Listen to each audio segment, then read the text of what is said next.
Salut à toutes et à tous, pas d'Antoine Pimel exceptionnellement ce matin, mais je suis rejoint par Shai pour débriefer un petit peu l'actualité de la NBA. Pas de match, vous le savez, pas de match de finale. Le prochain match, ce sera cette nuit, le match 3 entre OKC et les Pacers avec un retour du côté d'Indiana. Mais il y a quand même des infos. Et Shai, je me faisais la réflexion qu'on n'avait pas pu te poser la question du renvoi de Tom Thibodeau du côté des Knicks. Euh, Juste simplement en petit préambule, après le renvoi de Tom Thibodeau, j'avais trouvé que qu'il y avait une logique. Je comprenais un petit peu comment et pourquoi New York avait fait ce choix, même si Tom Thibodeau est un excellent coach NBA, je le répète, quelqu'un qui fait qui fait de ses équipes systématiquement des équipes compétitives, qui soit allé là où les Knicks n'étaient pas allés depuis 25 ans grâce à lui en finale de conférence. Mais tout ça, c'était avec l'idée que New York avait ciblé le coach qui devrait remplacer Tom Thibodeau et que du coup, l'idée c'était de retirer rapidement le sparadrap, comme on dit, de manière à être débarrassé et pouvoir tout de suite enchaîner sur la suite. Ce qu'il apparaît, visiblement, Shai, et tu vas nous le confirmer peut-être, c'est que New York a pas forcément de cible précise en tête, ou du moins pas forcément de cible qui soit réaliste. C'est ça qui est curieux parce que, comme Antoine et toi, et j'ai beau être un grand amateur de Tom Thibodeau, je l'ai beaucoup défendu, j'étais content de son retour, même quand il était considéré comme un has-been. C'est très beau, ce qu'il a fait avec New York est très, très, très bien. Le, c'est le timing qui me pose un peu souci et ce qui se passe derrière, ce qui est en train de se passer. C'est-à-dire que, pareil, comme vous, je pense que s'il y avait un nom en tête, le renvoyer très peu de temps après l'élimination peut avoir du sens. Comme ça, tu verrouilles tout de suite ton nouveau coach. C'est très bien de gérer ça rapidement. Par contre, là, on a l'impression qu'il tâtonne un peu. Visiblement, la cible principale, c'était Jason Kidd. Mais en même temps, ils ont continué d'essayer enfin, pas de draguer, mais de faire des propositions aux Minnesota Timberwolves pour Chris Finch, aux Houston Rockets pour Udoka. On a l'impression qu'ils sont juste dit, bon, qui sont les meilleurs coachs sur le marché là? Bon, Udoka, c'est fort. Alors tiens, on va essayer. Chris Finch, c'est fort, on va essayer. Jason Kidd a fait du bon travail les dernières années, on va essayer, mais c'est pas des coachs libres. Donc c'est ça que si Thibodeau avait été renvoyé et que relativement rapidement, comme d'autres franchises l'ont fait, par exemple à Phoenix, on avait eu un successeur, un mec qui était libre ou pour lequel ils avaient pu réaliser un trade tout de suite, je me serais dit ok. Mais là, c'est le fameux tu sais ce que tu perds, tu sais pas ce que tu gagnes, parce que imagine, ils n'arrivent pas du tout à prendre l'un des coachs phares de la ligue, parce que visiblement, ils veulent quand même l'un des coachs phares de la ligue. S'ils n'y arrivent pas, tu te retrouves sans ton coach qui, malgré ses limites, t'a quand même qualifié en finale NBA et avec l'obligation de recruter quelqu'un qui n'est pas du tout ton premier choix. Donc je trouve ça un petit peu curieux. D'autant que pour Jason Kidd, j'étais plutôt alors optimiste. Je ne sais pas si j'étais optimiste, mais les informations allaient dans le sens où ça semblait entendu presque. Il y avait un accord, un intérêt mutuel et les Mavs n'avaient pas l'air dans un premier temps hyper déterminés à le conserver. Mais là, les dernières infos qui viennent de Shams Charania, c'est que ils se sont fait rejeter donc pour les deux coachs évoqués plus tôt, pour Finch et pour Udoka. Et en même temps, les Mavs n'ont pas reçu d'offre, mais s'ils en reçoivent une, ils l'acceptent pas. C'est comme ça que Charania a présenté le truc. Donc je suis un peu circonspect, on va dire. Je pense que le plus intelligent avant d'avoir bouclé le truc, ça aurait été de conserver un peu Thibodeau, voir si effectivement il y avait un des top coachs ciblés qui était pour lequel un trade était réalisable, et après tu le renvoies gentiment, merci. Je trouve ça un petit peu curieux. Mais surtout quand je vois les coachs ciblés, en fait, je me dis, mais pourquoi les Timberwolves ou les Rockets laisseraient partir leur coach? Deux coachs qui sont excellents, qui font de l'excellent travail. Même, j'ai envie de dire, quelque part, si t'es Ime Udoka et que t'as cette équipe des Rockets qui est en pleine expansion, que t'es en train de construire, de modeler, est-ce que t'as vraiment envie de quitter le projet à ce stade-là? Alors que enfin, voilà, ça a été l'élément déterminant de la progression de Houston. Je me poserai aussi un petit peu la question du côté de Chris Finch, finalement. Enfin, moi, j'ai été épaté par ce qu'il a pu proposer pendant ses playoffs. Ça se passe bien du côté des Wolves. Je vois pas pourquoi les Wolves voudraient se séparer de leur coach. Donc tout ça, c'est assez incompréhensible. Pour Jason Kidd, qui me semblait effectivement potentiellement la cible la plus... qui avait le plus de sens peut-être dans l'idée où tu cibles où tu recherches un entraîneur qui est déjà en poste, parce qu'on ne sait toujours pas précisément quand même comment il a vraiment vécu le trade de Luka Doncic, comment lui voit l'avenir de cette équipe de Dallas dans l'objectif à court terme de pouvoir être champion NBA. Ce qui change un peu la donne quand même du côté de Dallas, ce qui change même beaucoup la donne, c'est quand même tu as le premier choix de draft. quand tu es un coach et que tu peux avoir Cooper Flag, est-ce que tu n'as pas envie de le coacher quand même, malgré tout? Tu vois, il y a tout ça qui rentre en ligne de compte. Et ce qui me pose problème aussi pour New York, c'est que si tu veux prendre un coach qui est sous contrat et que tu veux mettre en place un trade, c'est quand même des choses qui ont été rarement mises en place, mais c'est-à-dire que tu vas devoir lâcher des assets. Et je vois pas pourquoi, ni. Enfin, je trouverais ça fou en fait pour New York de devoir lâcher un asset pour aller récupérer un coach, sachant que tu as déjà une équipe qui coûte très cher, que tu as déjà plus tant d'assets que ça, et que tu as besoin de les garder, je pense, pour renforcer ton roster, et pas forcément pour changer ton entraîneur, ce qui pose problème, en fait, parce que je pense vraiment que... Enfin, il y a deux choses qui ressortent quand même du renvoi de Tom Thibodeau. Effectivement, je pense une rigidité, malgré tout, dans la réflexion autour du basket, qui à la fois a permis aux Knicks d'aller jusqu'en finale de conférence, et en même temps, je le pense quand même, met une certaine limite à ce qu'ils peuvent réussir à faire. Donc il te faut un coach stratège, mais comme tu es New York, c'est très compliqué, je pense, malgré tout, d'aller chercher un des top assistants, un mec qui a jamais été head coach, même s'il a toutes les bonnes idées, parce que la pression à New York, il n'y a pas une autre ville où il y a la pression comme ça, à part peut-être les Lakers, et à part peut-être Philadelphie et Boston, mais c'est sur des marchés locaux, en fait. Ça n'a quand même pas la magnitude que peuvent avoir New York et Los Angeles. Donc c'est très compliqué, et j'en reviens pas, en fait, quand même, que New York se soit embarqué là-dedans sans, effectivement, avoir déjà quasiment sûr, tu vois, un point de sortie. Il y a un autre entraîneur, malgré tout, dont j'ai entendu parler, qui est libre. C'est un autre entraîneur que tu aimes bien, c'est Taylor Jenkins. Parmi les coachs qui ont déjà fait du bon boulot, qui sont établis, bah, ils restent sur la liste. Par contre, je t'avoue que j'ai un petit peu, je crois que c'est Antoine qui en parlait, j'ai du mal à savoir vraiment, tu vois, est-ce que c'est le coach révolutionnaire qui va révolutionnaire, le terme est trop fort, mais est-ce que c'est le coach qui va transformer le rendement offensif de ton équipe si t'es New York? Ça, je saurais pas le dire, en fait.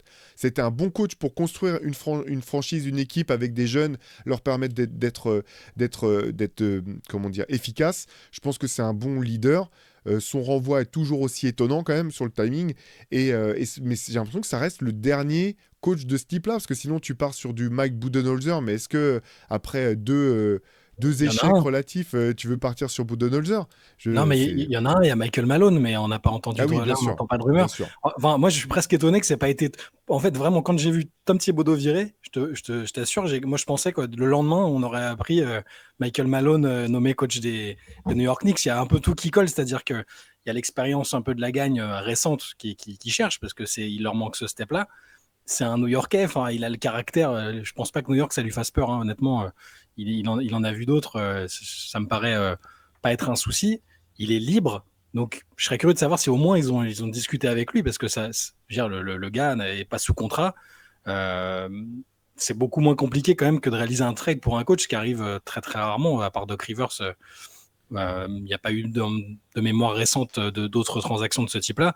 Ouais, ils sont embarqués dans un truc compliqué. Pour Taylor Jenkins, que j'aime beaucoup, je ne sais pas non plus si c'est le coach adéquat. Je l'aurais vu dans un autre projet, peut-être plutôt que celui-là, avec tout de suite une pression immédiate et le besoin d'améliorer l'attaque. C'est pas spécialement, ça n'a pas été la spécificité de son coaching là-bas. C'était un très bon coach pour le player development. Il y a eu une grosse défense aussi à Memphis à un moment, mais effectivement, je ne sais pas si c'est ce ressort-là qui serait bon pour New York. Moi, je suis juste un peu sidéré que Michael Malone soit pas déjà le coach d'Enix, pour tout te dire. Non, c'est vrai. Après, pour Michael Malone, c'est vrai que la question, mais c'est toujours difficile quand t'es pas sur place, c'est de savoir si le jeu offensif développé par Denver est effectivement le fruit de sa réflexion et de la manière dont il est entouré, hein, parce que c'est toujours avec ses assistants que ces choses-là se passent, ou si c'est parce que de toute façon le talent de Jokic est tellement extraordinaire que finalement une fois que tu lui mets la balle entre les mains, ça te simplifie tout un tas de choses. Effectivement, Michael Malone, je me demande si la meilleure solution malgré tout pour New York, ça va pas être d'essayer d'aller chercher un grand nom et de lui mettre un associate head coach, ou de mettre un top assistant. On avait entendu le nom de Johnny Bryant notamment qui ressortait, qui soit premier assistant ou même associate assistant head coach, pardon, avec voilà, vraiment des idées pour développer le jeu offensif de New York. En tout cas, bon, décidément, rien n'est jamais vraiment simple du côté de New York, d'autant qu'ils sont toujours aussi dans les rumeurs pour tout un tas de trades potentiels. Il y a de quoi avoir la tête qui tourne un petit peu pour les fans new-yorkais. Ouais. Parmi les noms de joueurs et les trades potentiels dont on parle du côté de New York, il y a bien sûr le nom de Giannis Antetokounmpo qui revient aussi, comme pour les 29 autres équipes, voire même les 30 équipes de la Ligue, justement, on va y venir. Mais finalement, ça n'a pas l'air si sûr, pas l'air si simple, l'idée que Giannis change d'équipe. Lui, en tout cas, a toujours pas demandé officiellement de trade. Non, c'est une situation, moi aussi, qui m'étonne. On en avait beaucoup parlé au moment où il y a commencé à avoir des rumeurs. Je le dis tout le temps, je pense que je m'attendais à une petite escalade tranquille, comme on en a l'habitude dans le petit jeu des médias avec les rumeurs. On avait appris que Yanis était pour une fois ouvert à l'idée d'un trade, que les Bucks écouteraient les offres, alors que d'habitude ça a toujours été non, évidemment, c'est Yanis Antetokounmpo, et que progressivement on aurait une shortlist, des rumeurs, un tel veut faire le forcing pour Yanis. Là, c'est très très flou, et on est plutôt parti pour le scénario envisagé par Antoine depuis quasiment le début. C'est-à-dire que pour l'instant, on se dirige vers Yanis qui resterait au Bucks, même si on est très très tôt dans l'intersaison, et les finales sont même pas terminées. Mais les dernières infos, Brian Windhorst d'ESPN hier disait qu'il n'y avait aucune offre pour Yanis, et que Yanis lui-même n'avait toujours pas demandé formellement un trade. Et qu'en fait, les choses devraient même rester en l'état. Et après, c'est Yanis lui-même. Il est en ce moment au Brésil. Alors, on l'a vu sur le terrain des Corinthians, le terrain d'équipe de foot, là, notamment hier. Il a accordé une interview à un journal local, enfin un média local, Coast to Coast Brésil, et il a dit, alors il commentait l'actualité, les finales NBA, il disait bon, les deux équipes qui sont arrivées là sont excellentes, il y a mon ami Pascal Siakam à Indiana, ok, ici ils ont le MVP, c'est du bon basket, je suis un supporter du bon basket. Il a dit les finales c'est vraiment quelque chose de différent et j'espère y retourner bientôt avec les Bucks. Donc c'est quand même pas rien, parce qu'il aurait très bien pu être énigmatique, j'espère y retourner bientôt. C'était suffisant. Là, c'est avec les Bucks. Donc, il a l'air d'être dans un état d'esprit où il a envie il est OK pour rester. Je ne sais pas si c'est parce qu'il a eu des garanties de quoi que ce soit. On sait que la marge de manœuvre des Bucks est quand même limitée avec la blessure de Lillard et même la structure de cette équipe. J'avoue que, alors, à la fois, je suis plutôt content qu'il soit dans cet état d'esprit-là, parce que moi, j'aime bien les mecs qui font toute leur carrière dans l'équipe, mais en même temps, je m'attendais à le voir partir parce que je les vois pas gagner prochainement avec cette version-là, même avec Yanis. Donc c'est un peu curieux, mais on a l'air d'être effectivement parti pour Yanis qui resterait à Milwaukee.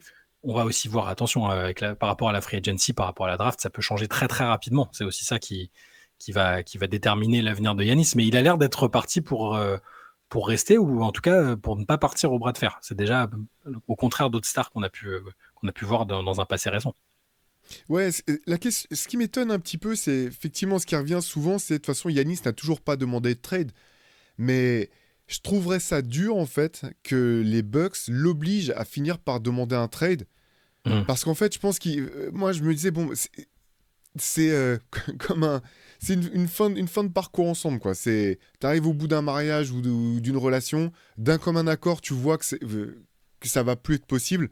Et tu te sépares bons amis quelque part, même si j'ai bien conscience que ça se passe jamais totalement comme ça dans la réalité. Mais parce que je vois pas, en fait, je vois pas comment Milwaukee peut espérer gagner un titre, à moins que ça soit sur la toute fin du prime de Yanis. Tu vois, l'exemple que j'entendais récemment, c'était celui de Dirk Nowitzki, mais le titre avec Dallas, il est quand même inespéré. Le titre que Dallas finit par aller chercher avec Dirk Nowitzki, c'est un run incroyable sur Mm. lequel personne n'aurait misé. Je veux dire, est-ce que Yanis a vraiment envie de se dire, c'est comme ça que si Dirk l'a fait, moi je peux le faire aussi, et quand j'aurai 37 ans et que la masse salariale aurait été clinée et j'aurai un petit peu d'aide, j'aurai encore une chance d'aller gagner un titre. Je trouve ça très étonnant. Du côté de Milwaukee, je trouve ça étonnant aussi. J'arrive pas à savoir si c'est pas simplement, tu sais, un petit peu de patience, attendre que la draft soit passée pour que les choses soient un peu plus tangibles, et puis si c'est pas à ce moment-là que les vraies offres vont commencer à se faire. Mais j'espère que si ça doit se faire, que Milwaukee poussera pas Yanis à devoir officiellement demander un trade. Je pense qu'il y a d'autres manières de faire ça, et sans que ça soit, voilà, sans que ça soit une honte ni pour l'un ni pour l'autre. Là, pour l'instant, Yanis, il joue la carte qu'il a toujours jouée, hein, celle de la loyauté, et je pense que c'est pas une carte. Je pense que s'il avait pu, si c'était possible, il aimerait rien de plus que de rester à Milwaukee, la franchise qu'il a draftée, et d'essayer d'être compétitif tous les ans. Mais je continue de pas voir d'issue joyeuse à l'horizon pour Milwaukee avec Yanis. Tu crois qu'il s'est dit, ah là, Indiana, ils sont en finale, peut-être qu'en fait, enfin, tout le monde peut y aller, tout est ouvert. Il y a peut-être ça qui a joué, qui est entré en ligne de Bah, compte, je sais pas. Bon, mais oui, là, à cet instant-là, on en est là, mais on est qu'en juin, on est le 11 juin. Il va se passer plein de choses, donc c'est possible que par rapport à ce qui va se passer, que ce soit pour les Bucks ou autour, ils se disent, ah, tiens, alors là, il y a cette équipe-là, il y a possibilité de s'associer avec un tel, ou il y a telle équipe qui a ce pic-là, donc peut-être que ça va pouvoir. Bon, mais moi, je pense vraiment aussi qu'il est loyal, qu'il aimerait rester à Milwaukee dans l'idéal. Mais si son obsession, c'est vraiment de regagner un titre, je pense aussi que ce sera compliqué avec Milwaukee, sans Lillard, avec l'équipe comme elle est là, avec un coach qui certes a gagné, qui est expérimenté, mais qu'on imagine mal regagner aussi. Bon, là, c'est à ce stade-là de l'intersaison, je pensais qu'on serait déjà pas dans la consommation du divorce, mais qu'on serait plus avancé dans les rumeurs de trade, qu'on saurait déjà, comme avec Lillard à l'époque, bah, lui, il veut telle équipe et telle équipe, et qu'à ce moment-là, il faille attendre un petit peu pour voir qui dégainerait le premier. Mais là, il n'y a même pas d'équipe qui se dégage, c'est des rumeurs. Oui, New York est intéressé. Ah tiens, pourquoi il irait pas aux Spurs? Ah, pourquoi match? Enfin, finalement, Antoine avait peut-être raison et il va rester à Milwaukee.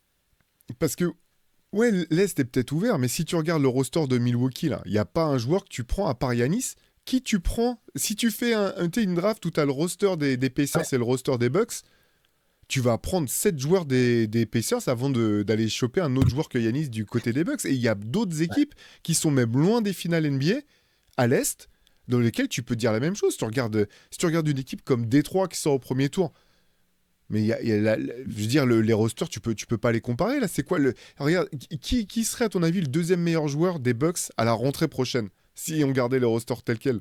Ouais, c'est Kyle Kuzma, quoi. Tu vois ce que je veux dire? Tu vois C'est le problématique, gap? oui, bien sûr. Le gap est fou, et entre Kyle Kuzma et le joueur de derrière, et je pars du principe que Brook Lopez sera certainement Oui, pas là. mais voilà, c'est ça. Je n'incluais pas Brook Lopez, mais C'est. Ouais.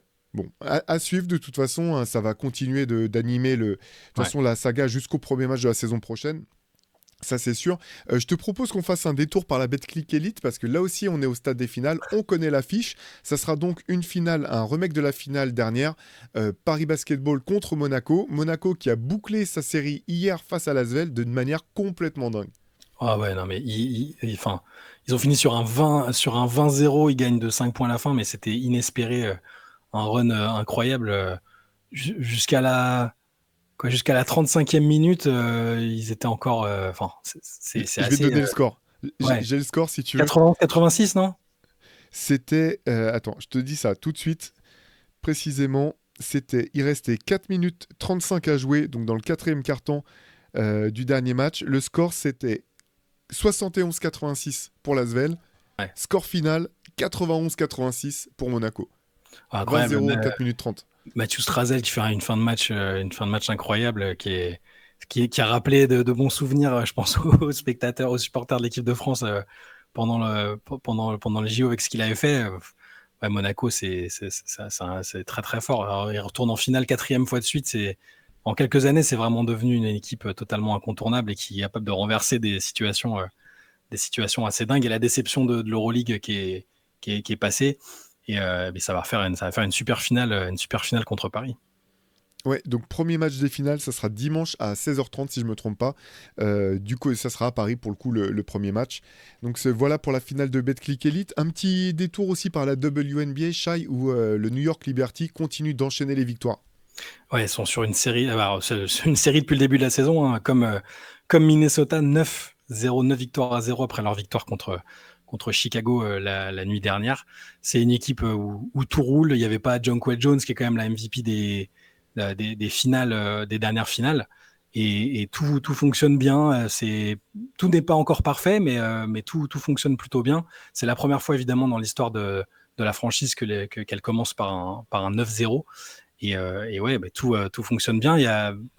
Individuellement, les joueuses sont très épanouies. Sabrina Ionescu est devenue la meilleure shooteuse à 3 points de l'histoire de la franchise. Marine Johannes en est à 200 passes depuis qu'elle est à New York. Donc c'est sa 4e saison. 200 passes, il n'y a que 25 joueuses qui ont fait ça dans l'histoire de la franchise aussi. Et là, sur le match de cette nuit, victoire relativement tranquille contre Chicago, avec 23 points donc, de Sabrina Ionescu, 18 points de Rihanna Stewart. Il y a des très bons passages aussi d'une joueuse qu'on connaît un peu en France, Kennedy Burke, qui jouait à Villeneuve il y a pas très longtemps, qui met 15 points. Et elle, sa série, ça fait 3 matchs de suite qu'elle rate aucun tir à 3 points. en prenant au moins 3 par match. C'est assez incroyable. Il y a tout qui fonctionne bien. L'intégration de Natasha Cloud marche aussi à merveille. L'équipe va être très très dure à battre encore cette année, mais comme on l'avait un peu pressenti dans les previews de début de saison, il y a une lutte à deux avec Minnesota. Il y a Minnesota, New York et le reste du monde pour l'instant. Les autres équipes sont plutôt irrégulières, mais ces deux équipes-là fonctionnent vraiment, vraiment à fond. Et je ne serais pas du tout étonné qu'on retombe sur une finale New York-Minnesota à la fin de la saison, avec les Lynx dont on a déjà parlé un petit peu plus tôt dans la saison, et Nafisa Collier qui est sur la voie d'un peut-être premier titre de MVP. Ouais, j'allais t'amener à ça. Effectivement, remake potentiel, enfin du moins à ce stade de la saison, c'est vers ça que ça tend avec Collier, qui était comment dire, ta favorite pour le titre de MVP déjà l'an dernier, qui fait un début de saison extraordinaire. Elle est l'extraordinaire. Je pense que c'est la joueuse la plus complète du monde à l'heure actuelle. Je sais, ça dépend des adjectifs. Aja Wilson, c'est peut-être la plus dominante quand elle est sur un terrain. C'est très très compliqué à arrêter, mais Collier est exceptionnellement complète. Elle continue de progresser. Enfin, je le dis à chaque fois qu'une fille a dû faire une pause dans sa carrière pour avoir un enfant, mais c'est fou de se dire qu'elle est revenue plus forte après avoir donné naissance à son enfant et qu'elle continue de progresser encore et d'être meilleure saison après saison. Je la trouve époustouflante. Un autre mot toujours en WNBA, parce qu'il y a une retraite qui a été annoncée hier. Oui, ouais, Allie Quigley, alors c'est une retraite, ça fait 3 ans qu'Allie Quigley n'a pas joué le moindre match en WNBA. Alors elle l'a expliqué dans une lettre écrite dans le Players Tribune. Elle essayait de devenir maman avec sa compagne Courtney Vandersloot, et ça a pris beaucoup plus de temps que prévu. Elles y sont finalement arrivées il y a quelques semaines. Elle a accouché il n'y a pas très longtemps. Et donc, elle a officiellement pris sa retraite à 38 ans. C'est pas une joueuse très, très connue du nouveau public WNBA parce que forcément, ça fait 3 ans qu'on ne l'a pas vue. Nous, on lui avait consacré un portrait dans le MOOC Chicago parce que c'est une locale qu'elle a presque toujours joué pour le Sky. Pas en tout début de carrière, mais elle a fini par atterrir là-bas. C'est l'une des meilleures shooteuses de tous les temps, tout simplement. Elle a gagné 4 fois le concours à 3 points. Avant qu'il y ait Sabrina Ionescu, il y avait Allie Quigley. Et c'est une joueuse aussi qui a dépassé les attentes, qui n'était pas très très attendue à la draft, qui était en début de carrière un peu mise de côté par les franchises, et puis qui a finalement trouvé son spot et qui a été déterminante dans le titre du Chicago Sky en 2021. Et voilà, retraite à 38 ans après 3 ans de. Elle a expliqué que ça s'appelle une Irish, je sais plus comment elle s'appelle ça, Irish retreat, enfin une retraite à l'irlandaise où tu te fais oublier, puis ah oui, au fait j'étais encore là, mais je prends ma retraite. Et ça survient à un moment aussi où sa compagne qui est toujours à Chicago, Courtney Vandersloot, s'est malheureusement gravement blessée au genou, et c'est pas impossible qu'elle non plus on la revoit plus. Elle a 37 ans, donc elles vont pouvoir en tout cas se concentrer sur leur famille, sur leur nouvelle famille. Rupture des ligaments croisés, si je ne me trompe pas. Pour Vandersloot, ouais. Ok. Allez, dernière chose, j'ai un petit quiz pour toi, Shai. Je sais que c'est paradoxal parce qu'on est en finale NBA, mais est-ce que tu sais quel record, ou du moins quelle série hallucinante, les Wizards sont peut-être sur le point de réaliser? Les Wizards, j'ai plus pensé aux Wizards depuis au moins 3 semaines, ça me fait bizarre de me replonger. Qu'est-ce qu'ils ont pu faire? Parce que du coup, c'est un truc qui s'est déclenché maintenant ou c'était effectif à la fin de la saison? C'était c'était effectif à la fin de la saison, mais c'est pas. Ils peuvent aller plus loin encore. Je sais pas, ça doit être une série de saisons sans bilan positif, un truc comme ça? Non, au contraire, c'est un bilan extrêmement positif parce que si les Indiana Pacers sont champions NBA, ce sera la 9e saison de suite qu'un ancien joueur des Wizards aura été sacré champion NBA. Je vais te donner la liste parce qu'ils sont sur 8 de suite. Donc, Sean Livingston et Javale McGee, 2 ans de suite, 2017-2018. Jody Mix avec Toronto en 2019. Dwight Howard, Javale McGee à nouveau, Marquis Morris avec les Lakers en 2020. Bobby Portis en 2021. Otto Porter Jr., Gary Payton le second et Chris Giosa en 2022 avec les Warriors à nouveau. KCP, Jeff Green, Ish Smith et Thomas Bryant avec Denver en 2023 et Kristaps Porzingis en 2024 avec Boston. Et donc cette année sont en lice du côté des Pacers Thomas Bryant, voilà, exactement, et Quentin Jackson. Donc si les Pacers arrivaient à défier vraiment les pronostics et être champions NBA, les Wizards pourraient s'enorgueillir d'une très belle série de 9 de suite. Bon, ça va, c'est pas les joueurs majeurs, les superstars, à part Porzingis qui était un joueur majeur à Washington, mais c'est les mecs, des types que tu as cités, j'avais complètement oublié leur existence, Chris Bah, Chris Chiosa. Chiosa, c'est Ouais, clair. je suis là, et je me souviens de lui à Brooklyn et je me souvenais même pas qu'il avait gagné le titre avec les Warriors, tu vois. Donc, Ouais, c'est un nom de combattant de l'UFC, ça. Je sais pas. c'est clair. Ça ressemble plus à ça qu'à un joueur de basket. Ouais, voilà, on va refermer là ce CQFR. On se retrouvera demain matin avec Antoine pour débriefer en détail le Game 3 des finales NBA qui se jouera cette nuit. Passez une excellente journée et à demain. Ciao. Ciao.